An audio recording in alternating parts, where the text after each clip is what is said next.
Great. So we're going to start with Jai. Jai Chakrabarti's short fiction has appeared in numerous journals and has been anthologized in the O. Henry Prize Stories, the Best American Short Stories, and awarded a Pushcart Prize. He was an emerging writer fellow with the Public Space and received his MFA from Brooklyn College. He was born in India and now he lives in New York, upstate New York, a little bit up, not Westchester though. I guess we have that wrong on the website, with his family. A Play for the End of the World is his first novel. And for those of you who don't know, it was just reviewed in the New York Times. So we are very, very happy to welcome Jai here tonight to read from his wonderful new book. Thank you so much, Jennifer. It's great to be here with you all. Thank you to Bethany. So excited to be in conversation with you tonight. And thank you to the Hudson Valley Writers Center as well. So I'm going to be reading from my new novel, A Play for the End of the World. And the novel is about a play that was written by Rabindranath Tagore in 1911 that was then performed in Warsaw in 1942. And the novel tracks the survivor of an orphanage in Warsaw whose name is Jarek, who then moves to New York in the 1970s and ends up going to India to have a re-encounter with that same Bengali play from his youth. And usually when I do readings, I read a section that is in Yarek's point of view. But tonight I'm going to read a section that I haven't read before just to make it more fun. And it's from the other main character in this novel, and her name is Lucy. And so this novel is, you know, at its core, it's a love story, and it's a love story between Lucy and Jarek, who is the survivor of the ghetto. And so I'll go ahead and read from Lucy's opening section, which is early in the novel.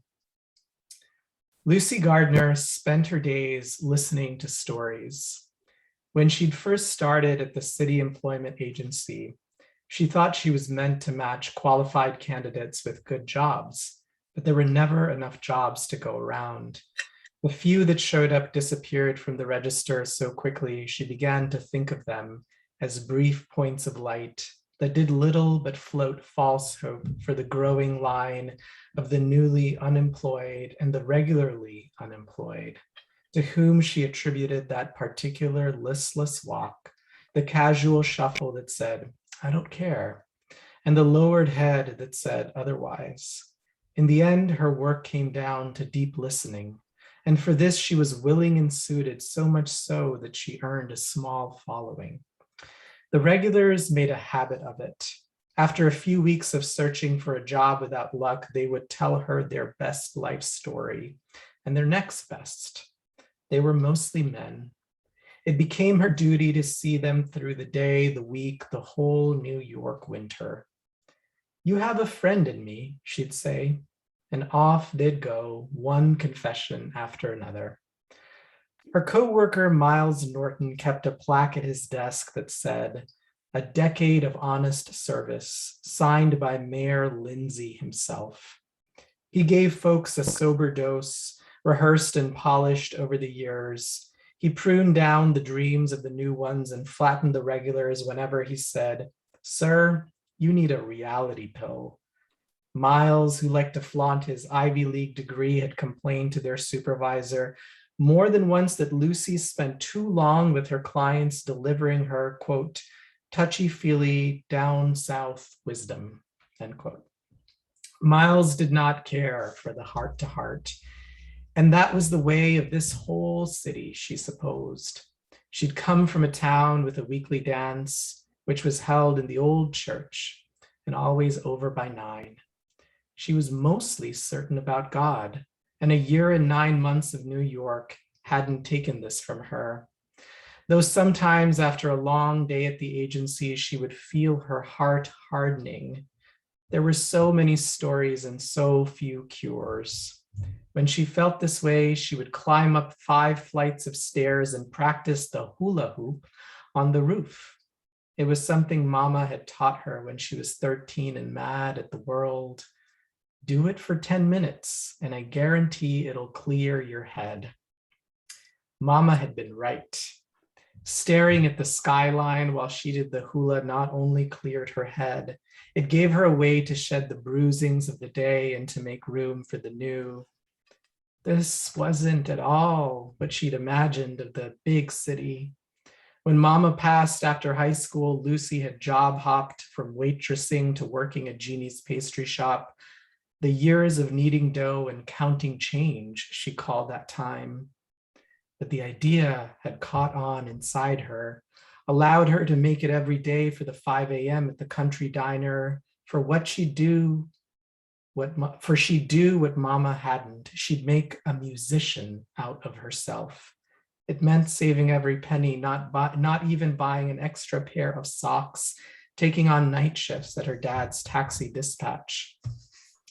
When she was 25, she applied to every conservatory in New York and was accepted by just one, and a good one at that, the Manhattan School of Music.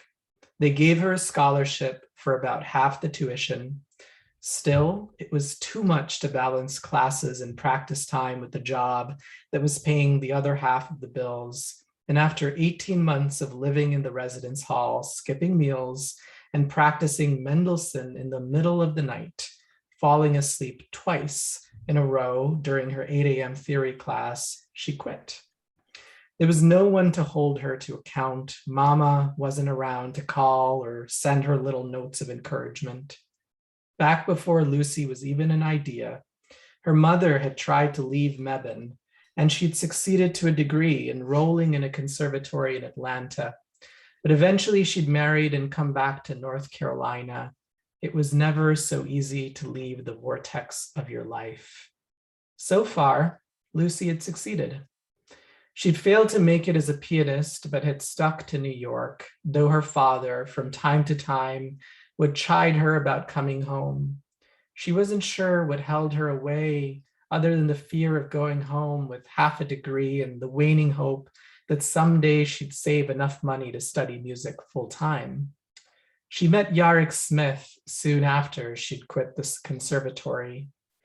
It happened on one of those last humid days of August when she'd head to the recorded music archives of the New York Public Library at Lincoln Center to escape the heat. The 3rd floor of the library was air-conditioned, and for hours she could listen to rare recordings of her favorite composers. Out in the streets, everyone was listening to the Rolling Stones or the Jackson 5, but in her cubicle, she was transported into the orchestral works she'd learned to love. The last few times she'd come to the archives, she'd noticed a tall man who'd sit in the corner, and when he'd listen to music, it'd be with his eyes closed, as if he were trying to memorize each note. She couldn't help spying. He was handsome in a way that made her think of frontiersmen, broad-shouldered, square-jawed, and deeply brown-eyed with long lashes. One Wednesday evening, she left the archives as he did and followed him to the Columbus Circle station. Down by the tracks, she felt safer sidling close to him as if they knew each other. The trains were running slow, and all the ills of the city were out on display. Astronauts had walked on the moon, but it hadn't helped New York much. A man with thickly gelled hair and glassy eyes was carrying around a jar of some dark liquid, yelling a refrain she couldn't understand. A panhandling saxophonist was trying to drown him out by playing some of John Coltrane's A Love Supreme. Coltrane, go figure, it wasn't so bad a rendition. What kind of music do you listen to? Was how she'd introduced herself. She had the feeling that if she hadn't gone first, he would have stood by and said nothing. At first, she wasn't sure if he'd even recognize her. But when he spoke, there was an intimacy there, maybe earned from all their hours together, listening a few feet apart. I like the Romantics, he said. Tchaikovsky, Dvorak, Brahms. I found this little orchestra who used to play in the 50s. They were based in Iowa. So I doubt many people would know them. I ask for their recordings most nights. When he said that, he stopped being a stranger. There's this intermezzo Brahms wrote when he was around 60 in E-flat minor. They call that part of his life autumnal. When I play it, I can see the November storm that's coming up from the fields. Maybe I'll play it for you sometime, if only I knew your name. She didn't know why she'd said all that. She'd no idea if she'd ever see him again. My name is Yarek. It's spelled a little like Jared, but the J is pronounced like a Y. Most people get it wrong. Nice to meet you, Yarek, with a Y. They got on the downtown D and sat next to each other. En route to Broadway Lafayette, the train jerked to a stop. Still uneasy with the subterranean world of transportation, Lucy said a prayer under her breath. Yarek sat next to her, unperturbed. His long legs were curled into his body as if he were afraid of taking up more than his share of space. And when the train started up again, only to crawl a few feet until it sputtered back to a stop, leaving several passengers springing forward, he sighed, but softly, and for some strange reason, perhaps because sadness comforted her, this eased her anxiety and she began again to breathe. But the train did not move. A minute turned into two, and when she saw the panhandler who the stop before had been upping the ante, a dime, a nickel, 2 pennies, I just got back from your war, so give me anything you got. Peer through the windows nervously, she too became worried. She turned to Yarek, his dependable face. Do you know what's happening? Might be traffic, he said. Too many trains for too little space. She heard a hint of a foreign accent in his voice, but it was a few layers below the surface, and if someone had asked her where this man was from, she wouldn't have known what to say other than, not here, I guess. She kept going because she felt lighter when she talked. He said he lived on the Lower East Side, a walk up at Orchard and Broome. I have some nice neighbors, he said, and there's the sunset every night right from my fire escape. She'd come up against a lot of sarcasm in the city because she supposed people like to live in their shells and give only when they felt absolutely sure a stranger wasn't strange. But his voice didn't have the first note of irony and he wasn't unkind. I'm on First Avenue and 7th Street, she said. The address made her a real and true New Yorker. But there wasn't much to say after that. They sat quietly and waited for the train to move. The usually garbled announcement came out clear a few minutes later when everyone was sweating because the air conditioning had stopped blowing air. Ladies and gentlemen, there has been an incident. The train has got a problem. We're going to be handling this car by car. Please be patient. Her father had warned her about the city. It's going to explode any moment, he had said. All that sin can't keep going on. A small piece of her had always suspected he was right.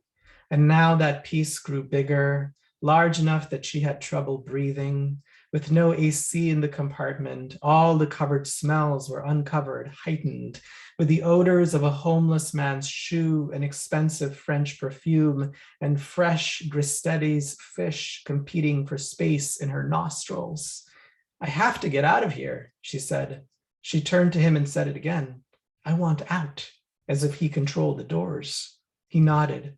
I understand, he said. I want out too. He laid his hand on hers. His was a pleasing mix of soft and firm. What's more, she liked his smell and found herself shifting closer to him, to his scent of old books, which helped mitigate the other fumes around her, so that when the workers came to evacuate their car, she stood awfully close to him. When an MTA man pried open the doors, she followed Yarek onto the tracks. The dark of the tracks was a mystery she didn't care for. Yarrick shuffled forward and she followed. At one point she asked him, "What about the third rail?" He said he didn't know, but he didn't think it was their destiny to die here. They walked 100 paces and into the sallow light of the Broadway Lafayette station, where men with large bellies and beige suits hoisted them up.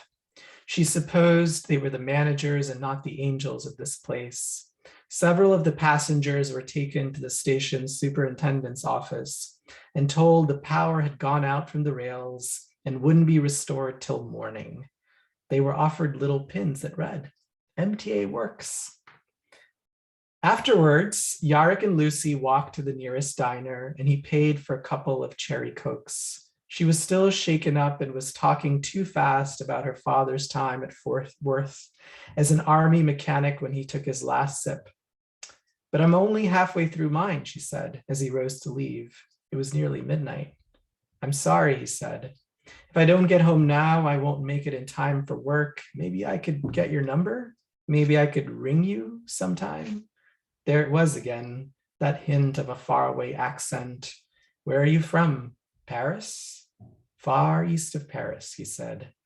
She gave him her number. She'd never dated a guy who wasn't from North Carolina. Far east of Paris was about as exotic as it could come. Thank you.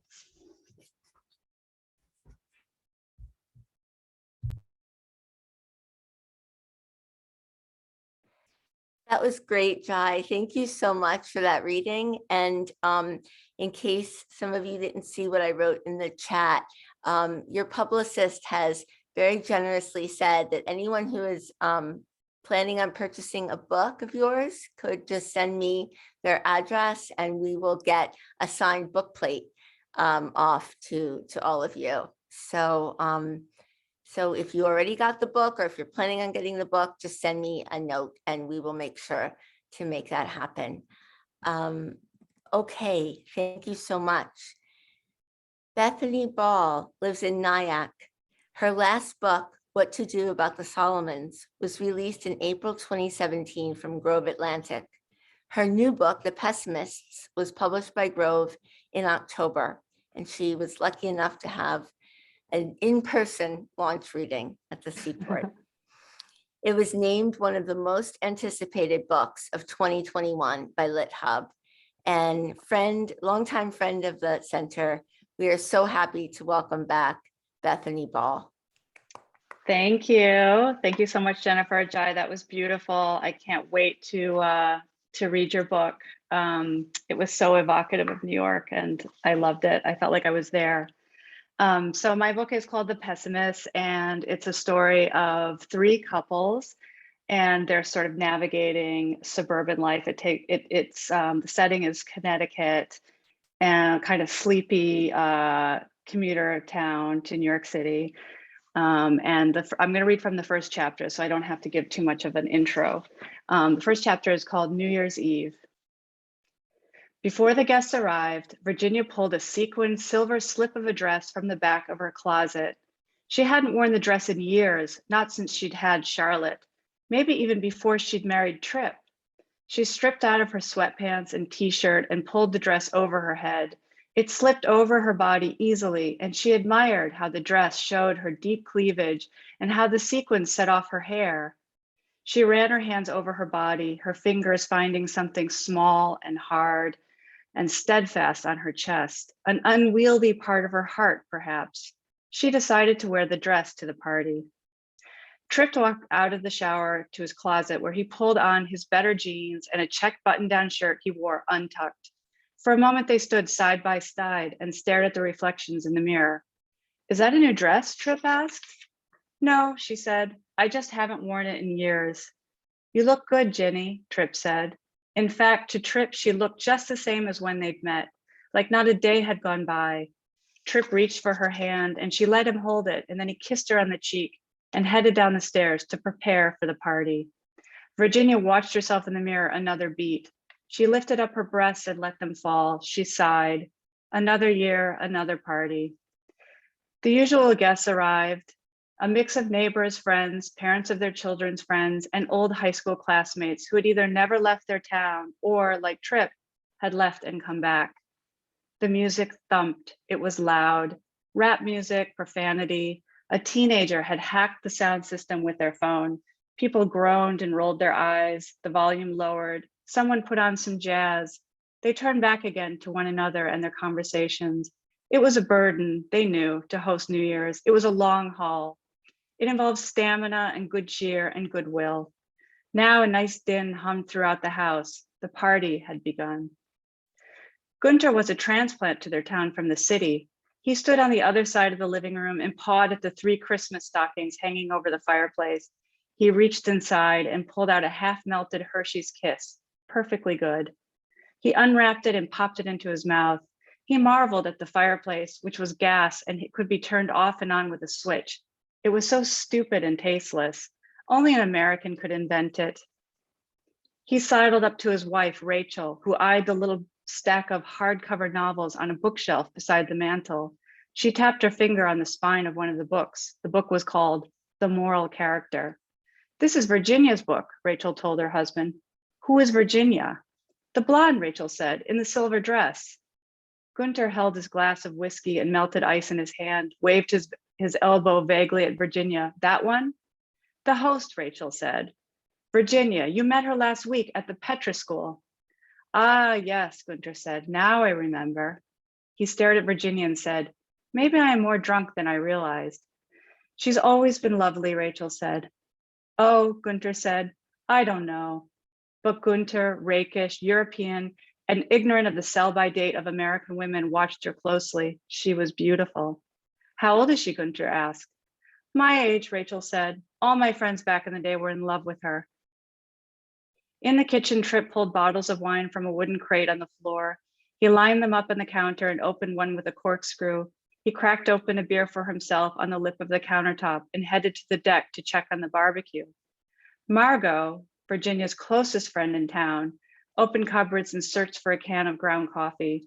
She and Virginia had met through their husbands when Virginia and Tripp had moved to his hometown. With some effort, Margot found the coffee. The cabinets, Margot could not help but notice, were a mess. It would take Margot just an hour of work to whip this kitchen into shape. She heaped some coffee into the coffee maker and poured in water from the faucet. And then, because she couldn't help herself, she pulled a sponge from the edge of the sink and began to scrub the countertops. The smell of coffee filled the kitchen. Virginia walked in. "I was just about to start the coffee," she said. "You beat me to it." Virginia took the sponge from Margot's hand. "Stop," she said. "You don't need to clean. I'll do it tomorrow." Rachel walked into the kitchen. She was tiny and dark and cool in a black sheath and heels, like the city was still in her pocket. "Can I help?" she asked. "No, no," Virginia said. We have it all under control. So glad you guys made it tonight." Rachel had been a successful digital stylist in the city, but now she'd gone freelance. She held her cup of wine with her pretty, darkly manicured fingers. "Gunter's drunk," she said. "The Swedes are terrible at drinking. I'm not sure how we'll get home. I barely know how to drive." Rachel rolled her eyes. "We can get a cab." "Oh no," Virginia said. "No cabs out here. I'm sure someone can give you a ride." Margot gestured to Rachel and said, "How do you two know each other?" "We used to work together before kids," Virginia said. "And now I'm really happy she's here. Her kids will go to the Petra School with Charlotte." "Virginia used to steal all my boyfriends," Rachel said. "Not true," Virginia said. Rachel sipped her wine. "Very true," she said. "Very." Outside on the back patio, Tripp stood by the grill and stared at the backyard lights that dotted the snow. One of the lights was out. He wondered how long it had been out. He wondered why Virginia hadn't fixed it, or what it was she did all day. Tripp had never gotten over the fact that stay-at-home mothers stayed at home, even after their kids were old enough to go to school. Whole armies of women across the nation just filled their days with hobbies and workouts. "Christ," Tripp said out loud, "how many wives does it take to change an outdoor light?"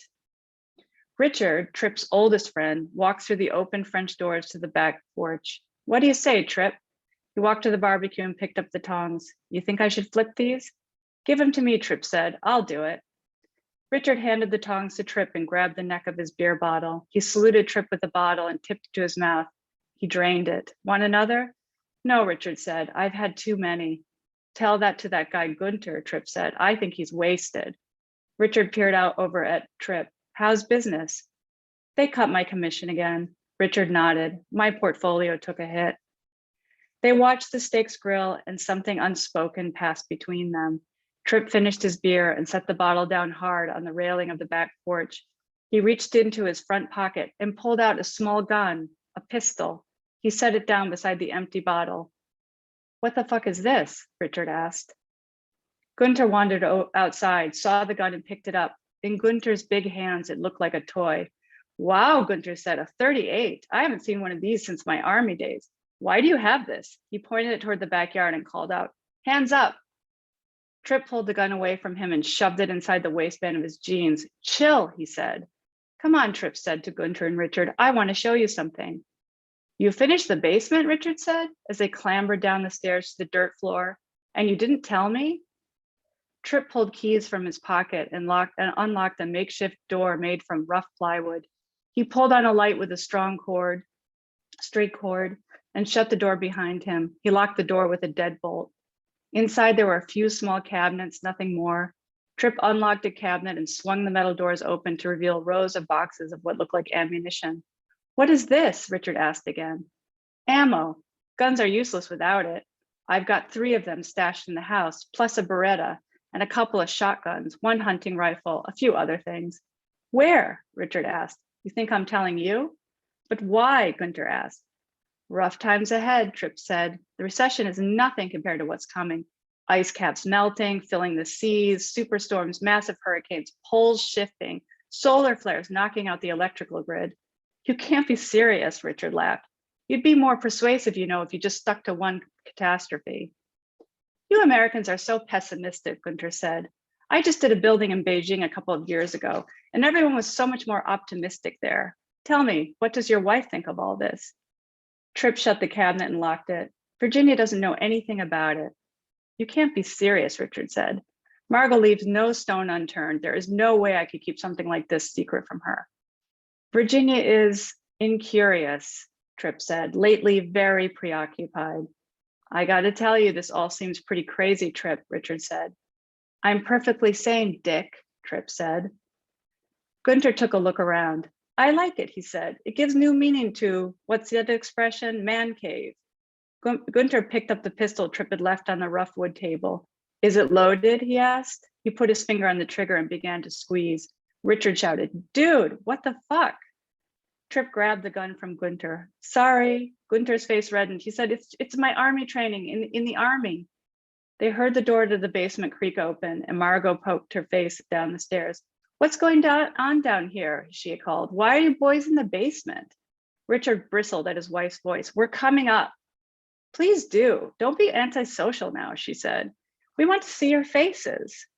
Margot shut the door and above them they heard her footsteps creak off and her muffled voice. Come on, Richard said. He turned to Gunter behind him. You're a real idiot, he said. What did I do? Gunter said. It's not like I pulled the trigger. Besides which, it is only a very small gun.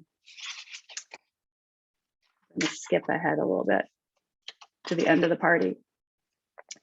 Virginia loaded the dishwasher and set it to wash. Upstairs, she half carried her daughter, Charlotte, smelling sweetly musky, from the master bedroom into Charlotte's own and deposited her into a messy bed. She stood in front of the floor-length mirror in her bedroom. She looked tired. Her makeup had smudged. The dress she'd worn was ridiculous. What had she been thinking? She brushed her teeth and wiped off her makeup. She left her dress on the floor of the bathroom and climbed into bed, while downstairs Tripp washed the rest of the dishes and separated the recycling. Happy New Year, Ginny, Tripp said. He leaned over and kissed her on the mouth. In minutes, he slept into sleep where he dreamed, twitching, of tracing animals in snow. His heavy arm draped over her. She waited a moment and wiggled free. She climbed from bed and walked across the room where she pulled a pair of woolly socks from Tripp's drawers. Back in bed, she lay on her back with the blankets pulled to her nose. Someone lit fireworks over the sound. Tripp snored. The feeling of near suffocation, the warmth of her breath dampening the blankets, comforted her. Her feet warmed in Tripp's socks, but she was not going to fall asleep. There was a current and it pulsed. She lay in the darkness and thought of Richard. She thought about the video he'd been watching, a girlfriend probably. In a few moments, she would get up and pad down the hallway to Charlotte's room, where she would breathe in her scent and crawl into bed beside her and lay awake until the adrenaline of the night drained away and she would grow heavy and fall asleep. The next morning, New Year's Day, a village police car slowed and stopped outside the house. Virginia walked out onto the small concrete front porch in her slippers and robe. She carried a steaming mug of coffee in one hand and held the robe closed with the other. She blew on the coffee and watched the steam rise in the cold winter air of the first day of the year. The policeman climbed out of his car with his ticket pad in his hand. He was ticketing Gunter Olson's car. The big Mercedes hulked on the side street beside the no parking sign. "Hey," she called out, "hey, my friends were too drunk to drive last night. I'll call them now. They can be here in 2 minutes. Can you wait?" He squinted up at her. "I waited already," he said. He had a big mustache and a tight uniform and no coat. Cops wore their uniforms tight. It was a cop fetish. Virginia sipped her coffee and watched him. He was young. She recognized him. He liked to park by the town tennis courts and wait for speeding cars. He stared back. His notebook flipped open, pen poised. She moved her arm and her robe fell open. She was naked beneath. Her breast was exposed. The sun warmed her sternum and curdled her nipple. Wind whipped up the road from the sound, and Virginia shivered and covered herself. She pressed her hand to the top of her breast, close to her armpit. The left breast, cushioning her heart, carried a secret. The cop closed his notebook and climbed back into his big blue SUV. "Make sure the car's gone within the hour," he said. Virginia closed her robe tight around herself and gave him a little wave. "Will do," she said.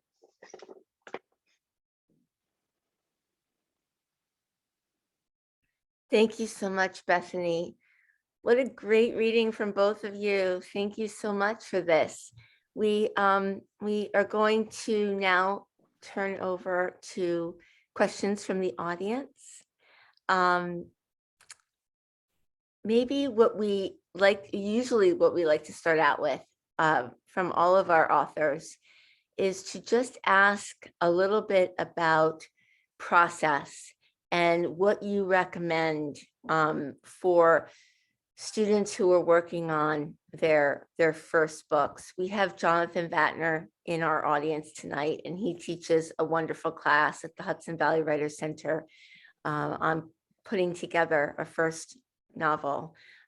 So if you could talk to the students here a little bit about that process and how it was for each of you and what you most recommend. Jai, do you want to go first?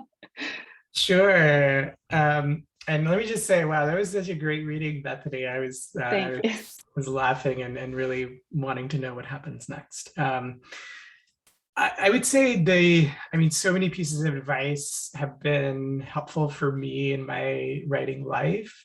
When it comes to writing a novel, and I'm somebody who writes novels without outline, without knowing where I'm going, because I'm really trying to discover the characters and try to be attentive to their needs and trying to be open to that kind of like mystical process that happens when you put all the elements together. I would say the single most helpful piece of advice in that process was from Michael Cunningham, who said, when you're writing a first draft, don't read more than a page and a half earlier to the point that you've written, right? Because I mean, there's going to be, if you're doing it this way, there's going to be a lot of messiness. There's going to be the desire to go back and fix those bumps on the road. But at least for me, trying to go back and fix those things along the way was counterproductive. And I really needed to move forward, to have a whole draft in front of me, to have those pages so that I could then start shaping them and getting into the process of revision. Yeah, I like that advice. That's good advice. I do the same thing. I don't make outlines. In fact, I made an outline for my second book, and I tried to write to that outline, and it was such a kind of a disaster. My agent said it was a slog, and that it probably felt like a slog to write, which was true. But with my first novel, I I wrote a lot of short stories of connected characters. And I like that idea. And I still always try to write in that way, even though I'm not succeeding at really actually making chapters that are short stories. But I like the idea of looking at a chapter as kind of a short story with a beginning, middle, and end. It just makes, I don't know, somehow that helps me out. So my first novel was actually sort of linked stories that then became more of a novel. And I kind of like that method, honestly, because I always felt like I had something finished. You know, with that first novel, it's so crucial to feel like you finished something. And so for me, it was these chapters that were like short stories. Yeah.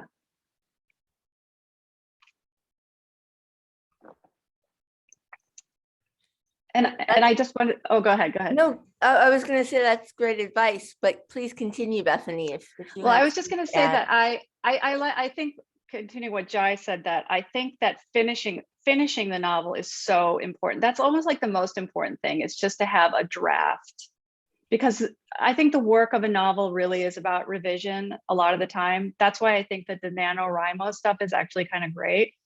Even though I've never succeeded to finish, but you actually have a chunk of writing to work on. It's almost like you brought the marble from the quarry, you know, that's how, and now you have to chisel it. That's what the first draft is. It's just like that chunk of marble that, you know, has some potential. Yeah, I love that metaphor. And for me, you know, I really enjoy revision. Maybe this is saying a little too much about my personality, but I love getting in and, you know, like moving things around, seeing what works, and then trying to improve the sentences and getting close to characters. So I feel like that is also a process that I look forward to, and I can't get there until I have the first draft. Yeah, So, exactly. yeah. Well, that was actually my follow-up question, was about revision and how each of you, your feelings about revision, how you typically approach revision, and maybe also Bethany could tell us a little bit about what happened then after her agent said that reading that first draft or second draft, whatever it was like a slog, and what you did then to really change the novel then. So maybe each of you could talk about revision. You know, about that novel that I wrote after the Solomons, I actually abandoned it totally. It really was like, because I think so, for me, writing is about, just like you said, discovering characters, and because I had so carefully plotted it out, there was no room for discovery or surprise. And I had this novella that I had written about a kind of a creepy alternative private school that was like too short to be a novel and too long to be a short story. And one of my professors, David Hollander, said, you know, you got to do one or the other. You know, you either got to make it bigger or you got to make it shorter. And I chose to kind of wrap a novel around it. So that was really great to start with something I already had. It's like no effort goes unwasted, you know? So I had this piece of something that couldn't be anything, and then I just pulled that out and started working on it. I love that idea of being willing to let go of the novel because it doesn't have space. You know, like I think of the term draft as in, you know, it's drafty, you know, like air is coming through, and sometimes when you, I guess, like over outline, at least that's been my experience, that, you know, that air can't come through anymore. I mean, in terms of revision, one of the things that has been really helpful to me has been getting closer to my characters through a process of journal writing. So as I have been working on this novel, I've also kept what has become like book length journals that are in my characters' voices. So even though this novel is primarily in the third person, there's literally, I think, like 3 pages that are not in the third person. In the journals, I'm getting to write in the first person, in the voice of Yarrick, in the voice of Lucy.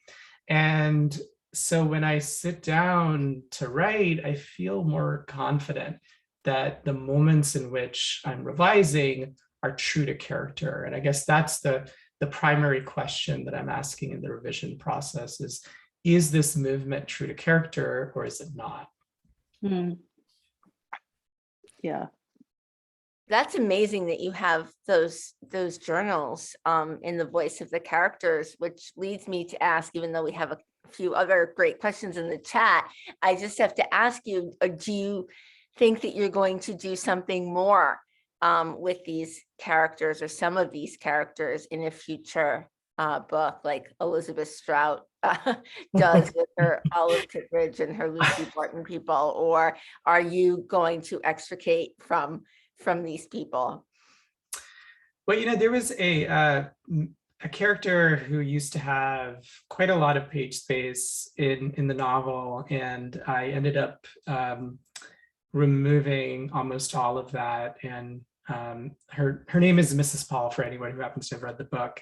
And she now is a very minor character, but I have quite a lot of journaling about her and her life. So her character is the one that is still kind of sitting with me because I removed so much content. I mean, and I don't know why Michael Cunningham phrases are coming to me tonight, but like one of the things he talked about is that imagine every minor character in your novel as being a star in their own novel. And so for me, so good. That's really Mrs. Paul. And so maybe I'll have a date with Mrs. Paul in the future. We'll see. That's very cool. That is great. We have a question from Jonathan, speaking of Jonathan Vatner, and it's for Bethany. He would like to know, maybe it's for both of you. How did you develop, it's for both of you. How did you develop the voice of your novels and your characters? In addition to the journaling and the diary entries. I think I understood something about myself, actually, because I'm working on a third novel right now, and it's about the Midwest, which is where I'm from. It's about Detroit. And that's the novel I abandoned after the Solomons. I mean, it's the subject of the novel. And I could not find that voice.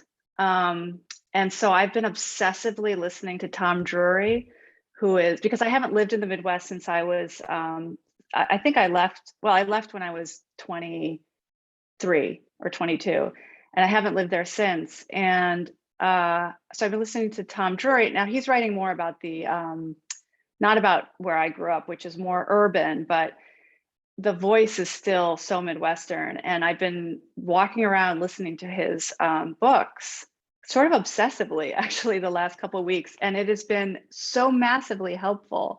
For me, I think that voice does come from setting. My first book was set in a kibbutz. And so I heard this voice, and talk about not a lot of space, it's just a lot of, conflict and people sort of right next to each other. And then the Connecticut voice was kind of a big, like a more spacious, slower kind of space, waspy space. And the Midwestern thing is even like spacier somehow. So yeah, I mean, I think it comes from setting, the way that I've been writing the last few books. So that totally resonates with me. And I'm thinking of a essay by Ed Hirsch, who I believe was involved with the center at some point. And he wrote about poets, and specifically Coleridge and Wordsworth, and how the terrain affected their sentences.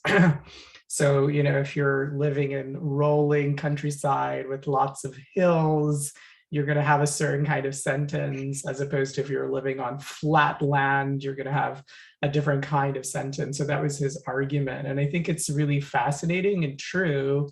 And now I can say for myself, having moved upstate, I feel the rhythm of my sentences changing. So I think setting is really important. It was important for me beyond the journaling practice and all of that, to actually spend time in the places in which I was writing about, and to start to discover aspects of that I would say don't come across in the guidebooks. And I'm from India, but I'm not from the place in which part of this novel takes place, which is sort of in the villages of Bengal. So I needed to spend some time there, as well as in the other parts in which this novel happens, which is Poland and of course New York.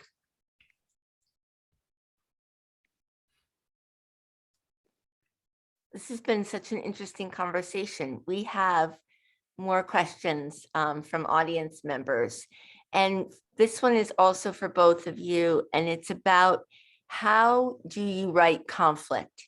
Do you find that it comes naturally, or at times do you need to actively force it onto your stories? That's a really good question. I don't, that's interesting. I think, conflict is sort of the heart of novels, which is why novels can be kind of like, you can say, oh, they're so unlikable, the characters are so unlikable, but they're in conflict. That's like, to me, the heart of it. I don't know how I think it's something that sort of comes naturally with trying to create a dramatic situation for me. So, yeah, I think, I don't know if I've answered that well. I'm going to think about it some more, though. I think one of the things I, maybe heard in your reading tonight, Bethany, is how you were always kind of putting characters together in these like really, let's say, uncomfortable moments. And I feel like maybe that's one of the ways in which I think about conflict, which is like, how can I turn up the knob of discomfort, right? Like, how can we go from comfort to discomfort in this scene? And I think I will say for me, it doesn't come naturally because I'm a conflict averse person. I'd rather, we just all kind of get along. And so like, but I have to very intentionally think, well, how can I turn up the knob and create those uncomfortable situations? Like that moment, so many moments that you had in your reading, like, how can I start to find them more in the scene that's happening? Yeah, I think on this, I'm a nice person basically, but my husband does at times. We watch Larry David's Curb Your Enthusiasm, and he's like, "You're Larry David." Like, I'm privately, snarking about something, and I think that's kind of a lot of those thoughts get into my fiction somehow through other vectors. Even if I'm not really even thinking it, it's just a thought that occurs to me that I think, oh, I could give that to Gunter. The Swedish guy who just blurts out anything that comes into his head, Yeah, So. yeah, totally. And I think there's like an improv quality as well to conflict, like thinking about Larry David, where you're sort of like always saying yes, but it's yes to up the ante in a way. Yeah. Yeah.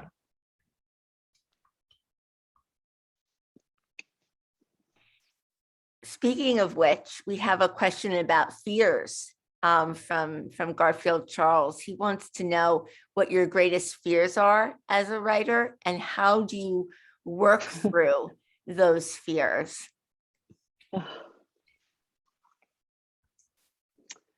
Oh, so many. I'll have to think about that too. I think, Jai, if you have anything to say first. I mean, so specifically with this novel, I will say my biggest fear was that I was misrepresenting the characters. So the two main characters in this novel, one is a woman from the American South, and the other one is a survivor of the Warsaw Ghetto. I am not a survivor of the Warsaw Ghetto. I'm not a woman from the American South. So these are characters who are very much outside of my personal experience. And so my biggest fear was that I would not get them right, and that I would not do justice to them, and that it would be a kind of false appropriation that I was doing on the page. So, when I talk about journaling and, spending all the time to do that, it was really to try and address that fear and try to be able to tell a story that is not inherently biologically or ethnically my own. Well, it's a I- very ahead. I was just going to say to Jai about that. It's something that we talk about all the time in our poetry workshops, is this idea of appropriation and voice. And one of the things many of my students say to me is, well, people are doing this in novels. There would be no fiction if people couldn't write characters who are unlike themselves. So it's something that we struggle with a lot and talk about a lot as poets, but it seems as though there is a little bit more leeway and understanding about that from fiction writers and from fiction readers as well. So it's very interesting that you bring that up into the discussion. Yeah, Yeah. I definitely, oh, sorry, go ahead, Jai. I'm not going to Sorry. interrupt again. I'm sorry, just really briefly, I would really recommend an essay by Zadie Smith called In Defense of Fiction that explores this question, I think, in a beautiful and nuanced way. And it's a much too long a topic to get into, but in more depth. But yeah, I love that essay. Yeah, that's a great essay. I had the similar fears with my first book, which was about Israeli kibbutzniks, because I'm not one, although I have known many for many years.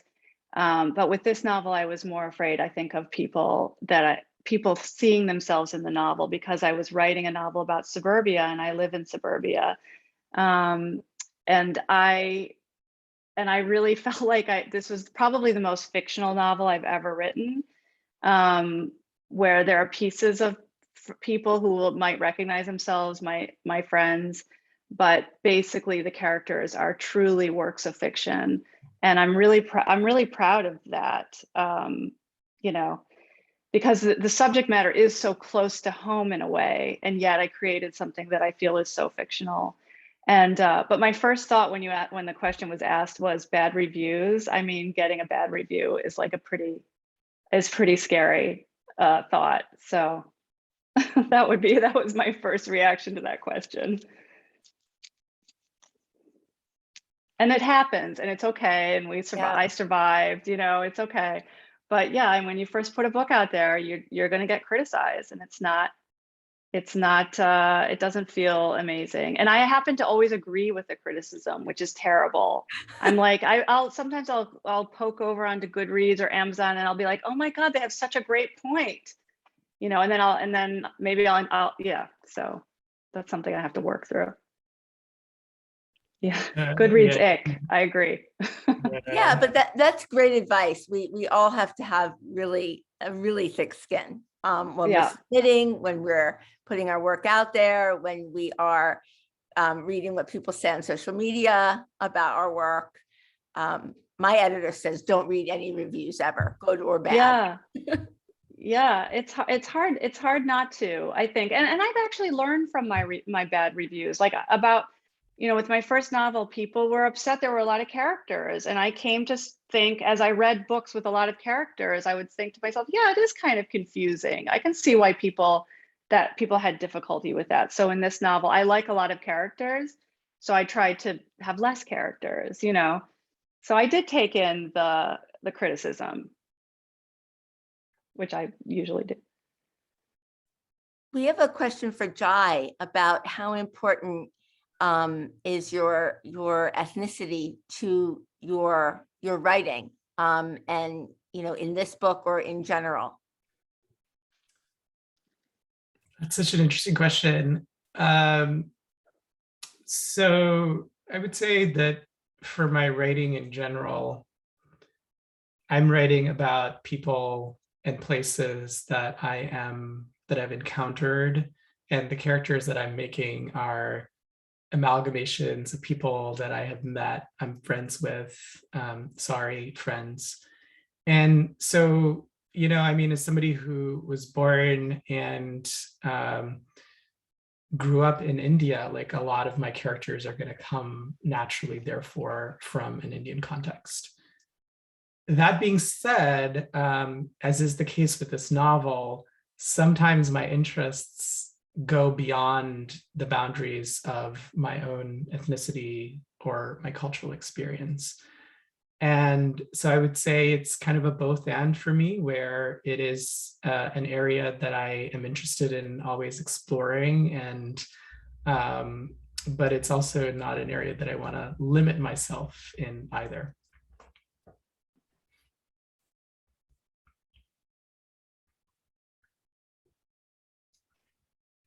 What about you, Bethany? Would you, you've touched a little bit about your background being from the Midwest, and now that you're going to tackle that, has your upbringing been important to your work, your cultural?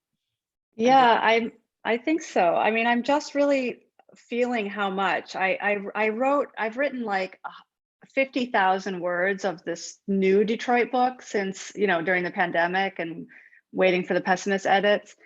And I could never get to the heart of what I wanted to do until I started listening to this Tom Drury. And so right before Thanksgiving, I wrote about 2,300 words of something. And it was about my high school.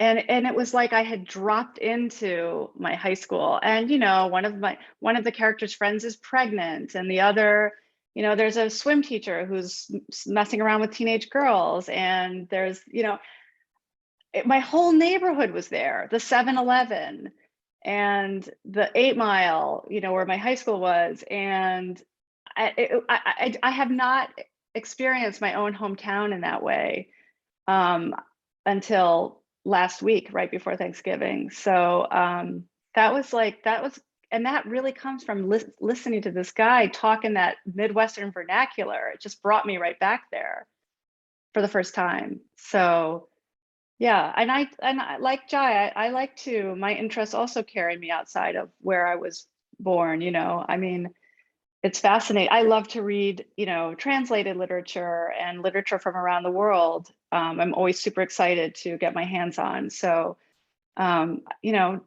writing is a way of traveling, just like reading, I guess, and inhabiting characters.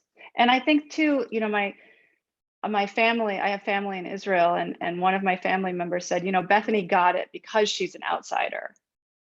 So when I was listening to Jai reading, from the point of view of this Southern woman, this woman from North Carolina, I was like, yeah, exactly. Because sometimes somebody who's not a part of that culture can actually get it in a way that somebody who's part of it, like I couldn't write about Detroit until last week. So it's interesting. It's a super fun and interesting process to think about and talk about. You've already just mentioned about Tom Drury, but would you each be willing to let us know who else you're reading or listening to now, or who's really kind of inspiring you? Sure, I'll talk about some of the influences for this novel in particular. So one person was Jhumpa Lahiri, who wrote the book The Lowland, which is about the Naxalite revolution that that happened in the late 1960s in the villages of India and spread into the cities. I think it's a wonderful book. And then I was reading a lot of fiction that explored time and moved around with time.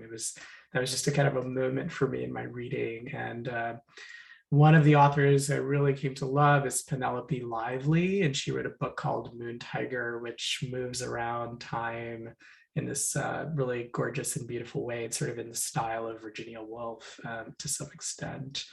And I would be remiss if I didn't mention Tagore as part of the process of writing this novel. I also got to translate some Tagore from the Bengali, and that was super fun.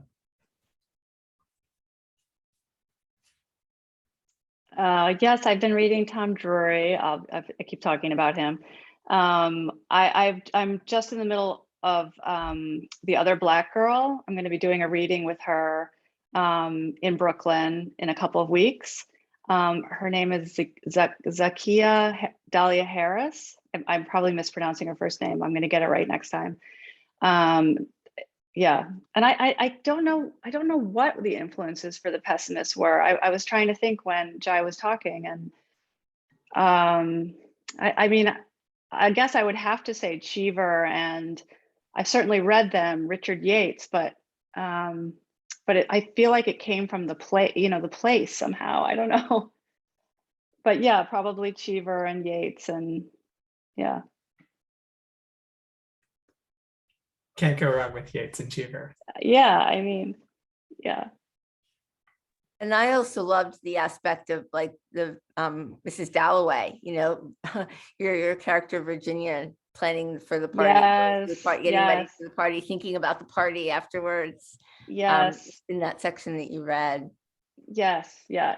That book is like, I didn't read that book until I was much older, only like 10 years ago. And that book is everything to me. Yeah. I love that book more than any other Virginia Woolf novel. I just think it's so wonderful. Yeah. Can I just share? I reread To the Lighthouse every year. That's sort of my go-to. Going back Yeah, to I think most people believe that that's the better novel. I feel like that's why I say that sort of defensively about Mrs. Dalloway, because I think most people think that. And I love that novel too. Yeah, So I like them both. yeah.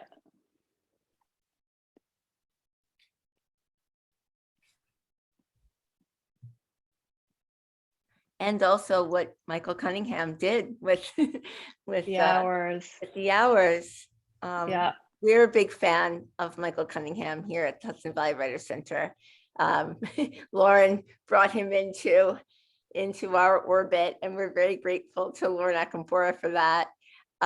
We've honored him at our gala. So yes, we're happy, Jai, that you got to study with him. Yeah, a bit during my Brooklyn College days. Yeah. So I think, let's see if we have any more questions for the audience. If you're in the audience and we haven't answered your question and your camera is on, and just raise your hand at me and wave, why are you not asking my question? I think we've gotten to all of them. Any other last advice for the emerging prose writers in our audience tonight that you'd like to share? Last minute tidbits, words of wisdom. I was thinking about this about voice, and I know, Jennifer, you're a poet, and I spent I don't know if I should say spent or misspent most of my 20s writing poetry, and I think the other thing for me that's important with voice is finding the music and the rhythm. And so I feel like when those two things click into place, so much else starts to just happen. So just taking the time to search for the music that works for the character. Yeah, I like that. I think sometimes you're writing a lot of things that you're gonna, which is painful to realize how much you write that you may not ever use. Drafts, I mean, journals, right, for each character that may never see the light of day, but are so helpful and important. I mean, sometimes I think I wrote 50,000 words of this Detroit book that I'll never use, that are just sort of background. They're just sort of me figuring out the background, understanding who the characters are.